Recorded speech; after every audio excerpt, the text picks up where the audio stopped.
In the United States of America, cybercrimes are a major problem and is growing into terrorism.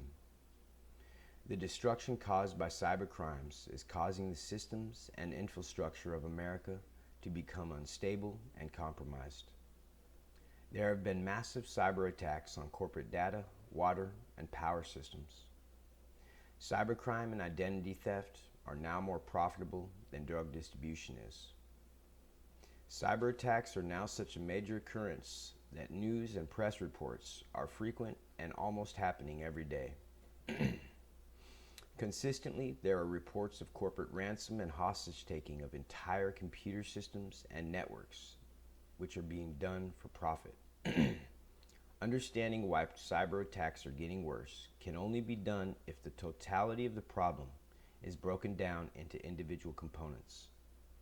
Also, finding out how the problem of how our cybersecurity became so vulnerable must be identified and confronted. Learning this will allow for a clear perspective of the problem so that a solution can be created and applied. Cell phone carriers run and manage operations of the entire U.S. telecommunications system. Carriers have built a vast network of communications towers, with the number of the towers across America being over 300,000. These towers use large telecommunications equipment for signal transmission and reception. For many years, there have been separate yet linked communications equipment to operate the phone system and the sending and receiving of data. The network system consisted of switches for the switchboard registering numbering system and exchanges, which are data exchanges of massive amounts of data. These two systems that were separate and worked with one another together side by side have been consolidated by joining the systems together as a data exchange only system. The discontinuation of CDMA, which is 1X, 2G, and 3G, for the more favorable GSM, which is 4G, 5G, and LTE, comes at a dangerous price. Having the switch system joined into the exchange data system creates a major national security risk. The new and current phone numbering and registration security system was coded and programmed in the same computer codes that data exchange, software operating system, and the internet uses. This joined system uses the same and shared coding for secure network connectivity and data exchange of the internet, operating systems, and applications on devices. Computer programming and coding can be accessed, corrupted, altered, and tampered with. Computer programming and systems can be accessed and manipulated by persons with the knowledge to do so and a data connection. Having our nation's entire cellular numbering and authorization security merged with the data system exchange created the vulnerability that is allowing the high levels of cyber terrorism to occur. The dual communication systems, switch and exchange, were very secure because the exchange system could only operate if the switch system of carrier identification, device registration, phone number verification, and FCC registration allowed access to the data exchange system.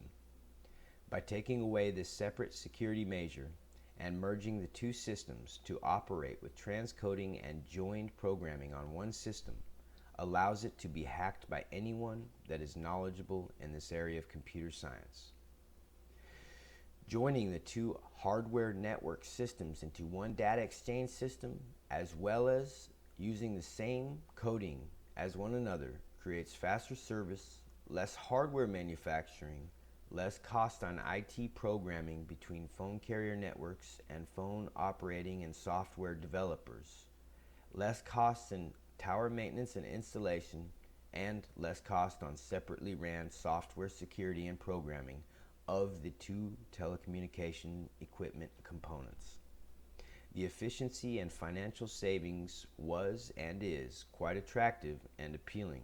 However, at the price of our entire national security being compromised, it is an unacceptable trade and risk. The dangerousness of security threats and cyber terrorism has become a major worldwide problem, and it is only going to get worse.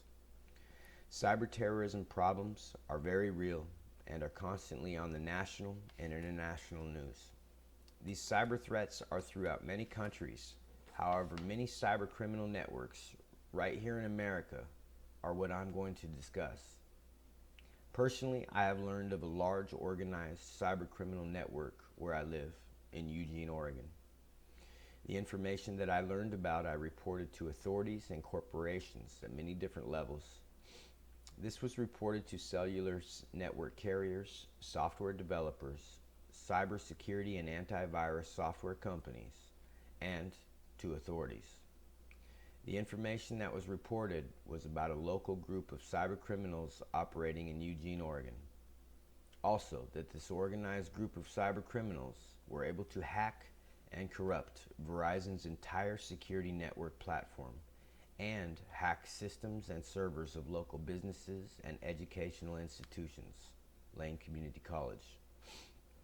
The reports that I had submitted were verified and proven to be valid. The threats that I had reported matched exactly as it was vaguely published in local and international newspapers and on the news, yet specific enough to give credibility and prove the national security threats that I had reported. On March 18, 2016, I used an administrator computer at Lane Community College to do an external virus scan of my cellular phone. The virus scan found and quarantined a corrupted file, and after this file was quarantined, I immediately factory reset my phone and encrypted it. This is what I had reported to multiple authority agencies and companies. Also, that my phone had been corrupted and hacked, and that there was massive amounts of documentation of this threat on various and multiple data systems, including LCC's system. The most revealing and secure documentation is the data that U.S. Homeland Security created to document and permanently store public education computer system usage and activities of students. This secure data system would have recorded and stored the system attributes and the activity logs from the threat that I had quarantined and documented. Also, I used multiple online security and software backup platforms to record the corrupted software coding and the breach of Verizon's entire security network. This was done through Google Backup Drive, Gmail Backup, Google Android Backup, Verizon Backup, and Norton's 360 Security Backup. The Register Guard newspaper in Eugene, Oregon reported that a virus had been found at LCC on a computer in their system on March 18, 2017. It had also stated that the virus had been found at LCC and had been on their system since March 18th of 2016. This is the same day, same college system, and the same issue that I had reported to authorities about and regarding the breach of Verizon's entire network and the corruption of my phone's software operating system that had happened through their network. The news article was accurate, yet it was not the same computer that I had used to quarantine the corrupted file. The virus that had corrupted my phone and Verizon's entire network was more than a simple virus. It was a super virus that had originated on Verizon's network of service and was documented on LCC's computer system. In the end of this, I will read a brief news statement that was issued in relation to this virus, validating the information that I had reported before they had found it. On July 12, 2017, Verizon made a national and an international statement to the press describing that 14 million U.S. customers' sensitive account information, device information, coding, and password information was breached. The initial reports I submitted to authorities and Verizon were about issues of hacking and service and personal device interference. I explained that there was a major problem with the security of Verizon's network. I described this and used the examples to explain how their network service had been hacked and breached. One primary example that I used was When I had changed phones multiple times, the new phone that I would change to would become corrupted, and the service and network connectivity would be interfered with and tampered with. When I obtained a new phone, it would have solid connectivity to voicemail, text, phone, and data. With usage of a new phone that's connected, network connectivity and connection to voicemails, text messages, and emails occur. Within a few hours of connecting a new phone, my Verizon's network services of data and phone usage would be interrupted and tampered with. Verizon's statement about the data breach and security vulnerabilities is accurate and verifies the report that I submitted. However, the explanation of how the data breach occurred is unlikely to have happened the way it was explained. The breach and hacking of Verizon's entire network and service is what I reported. Yet, the public statement that Verizon had made claimed that the data was accidentally posted in an online cloud and forum that was accessible by anyone. In order for this amount of data to be transferred, major computer actions must occur, as well as to have the RAM drive that could handle such a task and an execution of file transfer. There would have to have been a person with the intention, at best, to navigate through and execute the multiple computer commands for uploading and or the transfer of that amount of data to occur. It doesn't seem possible to have been an accident. The breach of this data is a very vague reference and has multiple scientific interpretations. Data is information, yet it is also the device information on your account, such as the SIM card number, the IMEI number, device serial number, and the FCC registered ID number.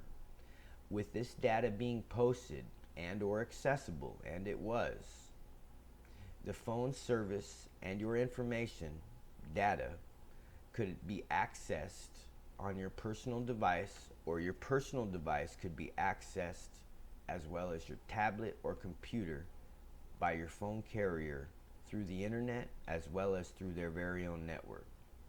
The reports that I had submitted to Verizon, companies, and the authorities described a major breach, which was 8 months before their national and international press statements that were made. The press statement verified the breach that I had reported. I will also show a cover page at the end of this showing the actual press release.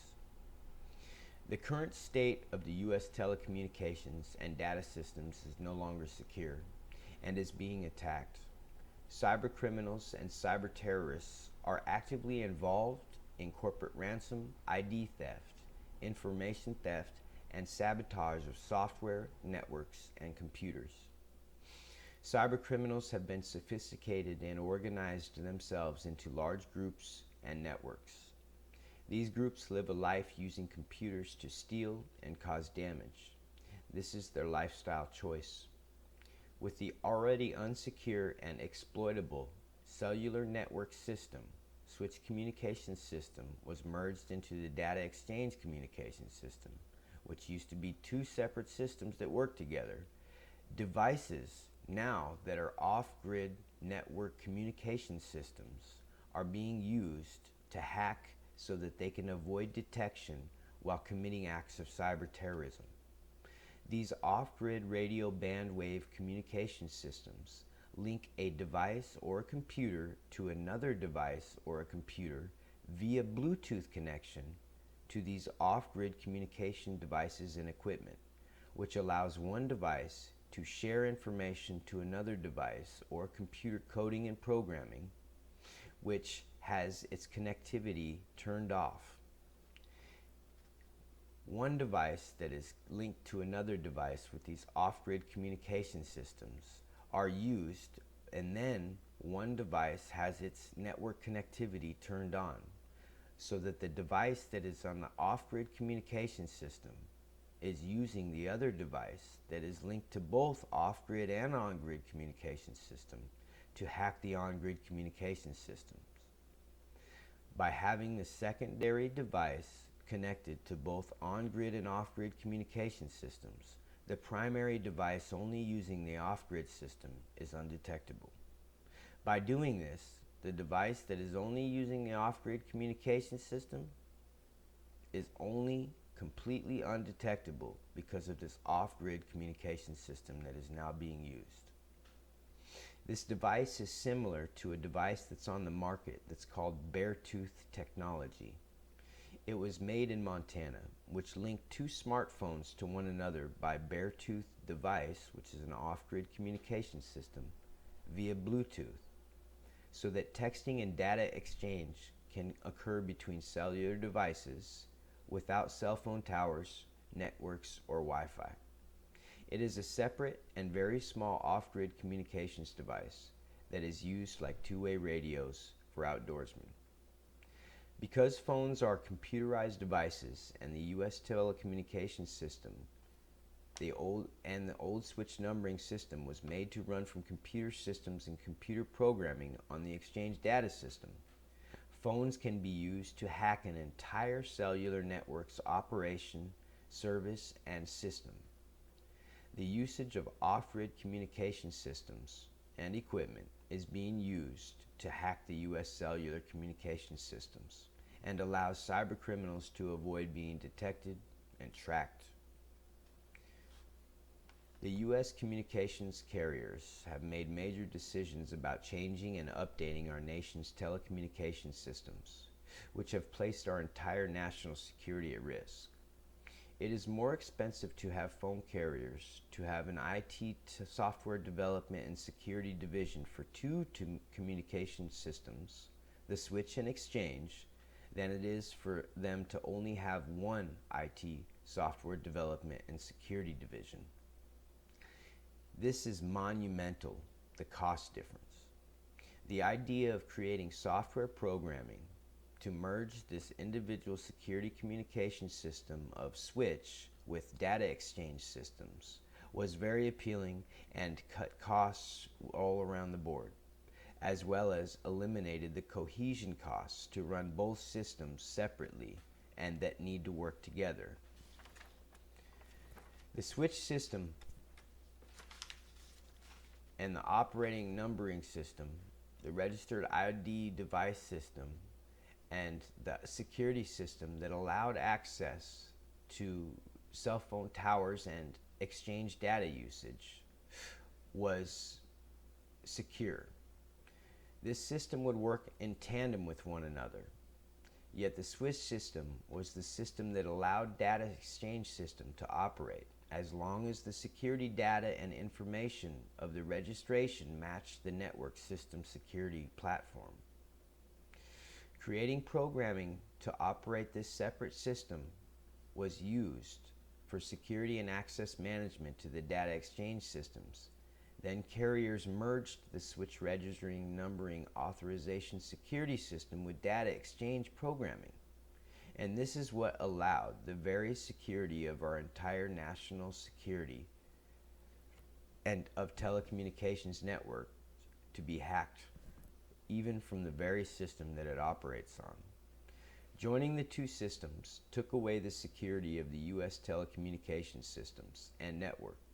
It is true that having one primary hardware RAN and software RAN communications network and system is faster and saves money. There is less maintenance, IT development, and better cohesion between phone, software developers, and network systems and carriers. Having both switch system and exchange system joined with the same programming and the same hardware puts the security of the telecommunications systems in the United States at risk. The nation's communications networks are supposed to be secure, and the law states that having and operating unsecured telecommunications networks is a violation of U.S. national security. If this national security problem is not addressed, our entire nation's data, computers, and phone network systems will be open to mass attack. If the problem is not addressed now, it will cost more in 5 years than it would be to rejoin and re-equip the switch system back into the exchange system on all our cell phone towers 100 times. By taking away the security of dual RAN communication systems and also having the phone numbering registration system and authorization and secure system ran by software and the same software coding that the internet and data exchange uses, created the risk and the programming risk for telecommunications systems and networks to be hacked on the internet as well as from the very system that they run. The saving of trillions of dollars in a more efficient network was and is the motivating factor to the changes in this country's telecommunications systems. However, giving up the secure communications of this entire country's cellular network and data connectivity is not an acceptable trade-off. Instead, it is now a threat to the U.S. national security. The vulnerabilities of the entire U.S. communications system and networks are responsible for the boom and growth of cybercrime and cyber terrorism. The problem began when our nation's phone registration and security authorization and access system was changed to be software coding and programming operated and cohesive to one another instead of having a separate switch verification system. Having our phone registration and verification system and the data exchange system run with the same program computer language and on the same singular data system is what created this entire national security threat in the United States of America to occur, as well as the massive amounts of cyber criminal activity and cyber terrorism. This is what has caused the explosion in cyber criminal activity in the United States.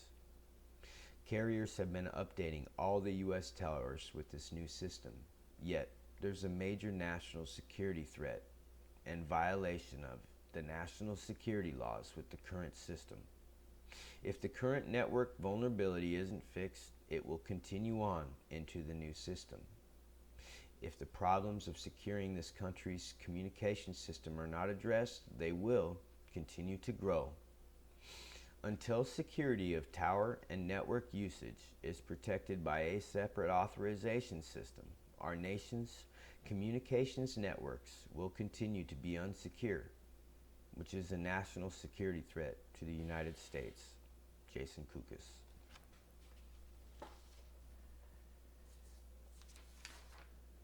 The first press release I'll briefly read. It is one of a few locally here in Oregon.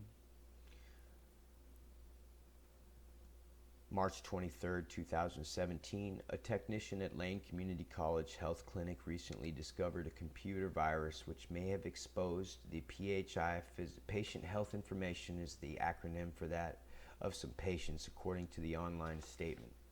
The Oregon College Health Clinic stated the virus may have been sending the names, addresses, phone numbers, diagnoses, and social security numbers to an unknown third party for over a year. LCC has since notified potentially impacted patients of the virus, which had infected the computer from March of 2016 to February 3rd of 2017. Stated in quote, "We have no evidence that any of the information was transmitted from LCC, but there's the possibility," LCC's Vice President Brian Kelly stated in the statement. Also, this is the international and national statement that Verizon had made in 2017. Both of those, the LCC virus came after 4 months because I had reported to authorities throughout and the intelligence agencies throughout this entire country in December of 2016. It matched both Verizon, their international and national statement of the breach, which caused massive attacks within their system, as well as the specific, more specific LCC virus, same time frame, same place, and similar problem. Having both of these be in the same report that I reported December of 2016, and then they be in the news, is something that disturbed me because it did not show any authority involvement, which means the major problem and totality of the threat hasn't really been hasn't been looked at. And the reports that I made were validated, yet they weren't taken serious at the level that I reported, because the level that I reported was essentially every cell phone in the United States of America is able to be hacked because their system is corrupted and their programming is able to be tampered with, all the way to the sense where somebody is hacking and they can actually make it appear through altering the programming that they are in Russia, and even change the language to make it seem like they're using Russian coding language. Really, the cyber terrorism that I noticed and actually discovered here in Eugene is homegrown and domestic.